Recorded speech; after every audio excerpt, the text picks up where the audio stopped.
My YouTube account was hijacked.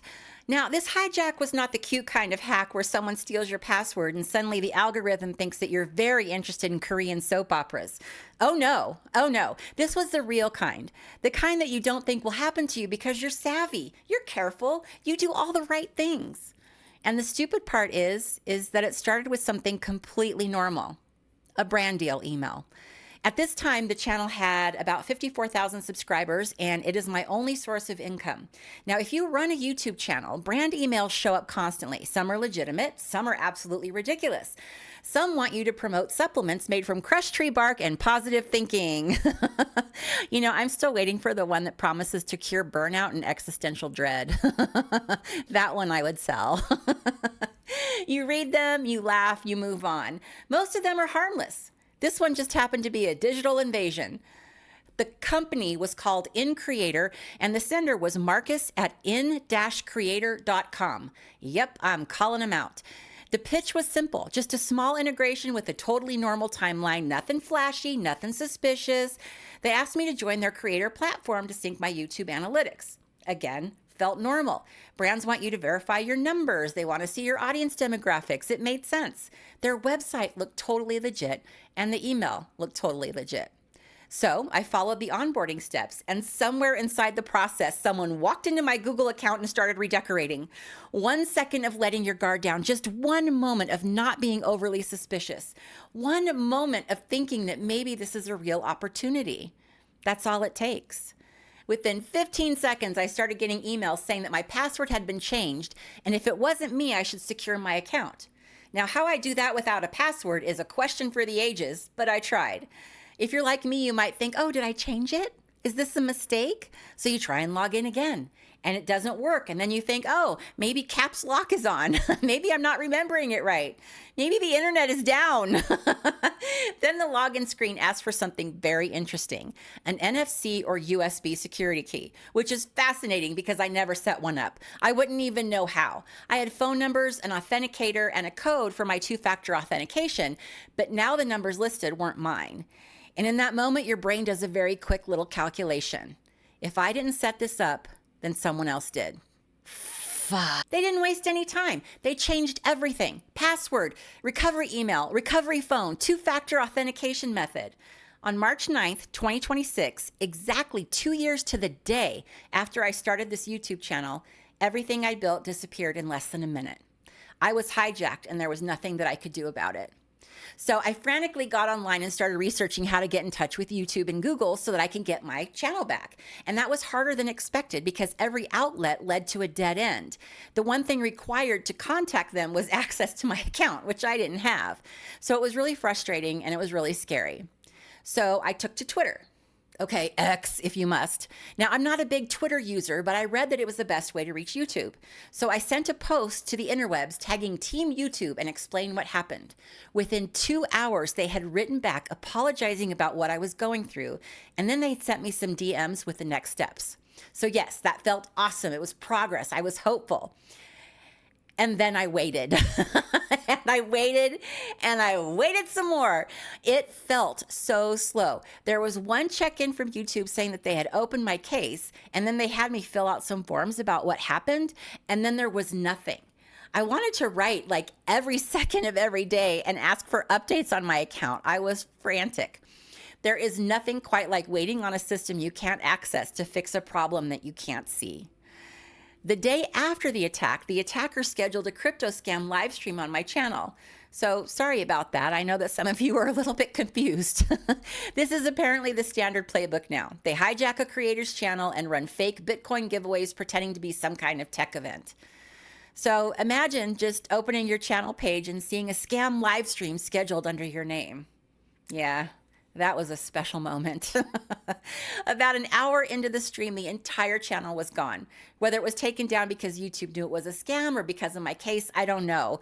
The channel had just disappeared. It was gone. My community was gone. It's a weird feeling watching something that you've built disappear while you're standing there refreshing the page like maybe the internet will change its mind. It does not. It does not. I also started reporting the scammers everywhere I could. I filed the official Hijacked channel report with YouTube and Google Trust and Safety. I submitted a phishing report to Google. I sent abuse complaints to the companies hosting the scam infrastructure, including where they host their site and the domain registrar, along with a report to the FTC Consumer Complaint Center. Basically, if there was a place to report them, I reported them. Unfortunately, as of this video, the scam website is still up, so that's really a bummer. I actually really worry for other creators out there. Now, my husband Doug and I had already taken a pretty hard hit a few days before this happened. On Thursday, March 5th, just 4 days before this, someone broke into his work truck and stole all of his plumbing tools. Not just a drill and a wrench, but 30 years of accumulated tools. Gone. Tools that he uses to make a living. Stuff that can't be replaced with a trip to Home Depot. So we were already standing there reeling from that when Monday rolled around and my YouTube life just disappeared in under a minute. It felt like we had done something to the universe and it was paying us back for some reason. Now, I didn't hear anything back from YouTube until March 24th, where YouTube acknowledged the hack and the process to get my channel back started. I also heard from Google to start the process of getting my email back. After all that silence, it just became this flurry of emails and processes to follow. It was glorious. I have never been so happy to see an email in my entire life, which is not a sentence that I ever thought that I would say. My channel was back on March 25th, and I am so grateful. I know not everyone is this lucky. All in all, it was 15 days that my channel was down, but honestly, it felt much, much longer than that. For about the last year, I've been hanging on to my mental health like a cheap toupee in a wind tunnel. It's been one of those seasons where everything looks fine from the outside and it's absolutely not fine on the inside. I've talked about it here because I don't really see the point of pretending otherwise. So around this time, I had just added a new medication to my regimen. We're going to call it Satan's candy. It was no bueno. And then the tool theft happened. And then we lost the channel on top of that. And there was this moment that whatever was holding everything together stopped. So I ended up having to go to a behavioral health hospital where I fully expected to be admitted, but they had something called a partial hospitalization program where I could go Monday through Friday from 9 to 2:30. So I did it. I'm still doing it. I had to. So that was an unexpected bill landing on the pile with neither of us able to work. But at a certain point, the math changes and the priority becomes just staying upright. Now, the scam didn't happen because I was careless. It happened because I was doing exactly what creators are supposed to do. Responding to brand deals, growing the channel, working with companies. The attack exploited the normal workflow of a creator whose channel is finally starting to get some attention. So if you're watching this and you run a YouTube channel, learn from my mistake. Be careful with brand emails, even the ones that look completely normal. Because sometimes the thing that looks like your first real opportunity is actually someone kicking in your door. There was a stretch of time in the middle of all this where I really wasn't sure how this story would end. But Doug is okay. I'm okay. Posey over here is not thrilled that I've been gone all day at therapy, but her treat schedule has remained completely uninterrupted, so she's working through it. What scared me the most wasn't just losing the channel. It was losing access to the community here. I had no way to tell you what happened. I had no idea what you were seeing on your end. Were people leaving? Were people worried? Would anyone still be here when the channel came back? Some of you went looking for me and it was awesome. You found my website, you found my LinkedIn, you found my Substack, you found my Instagram. You sent messages asking if I was okay and what happened to the channel. And that made me realize that I need a better way to stay connected with you if something like this ever happens again. So I'm going to start using my Substack more intentionally.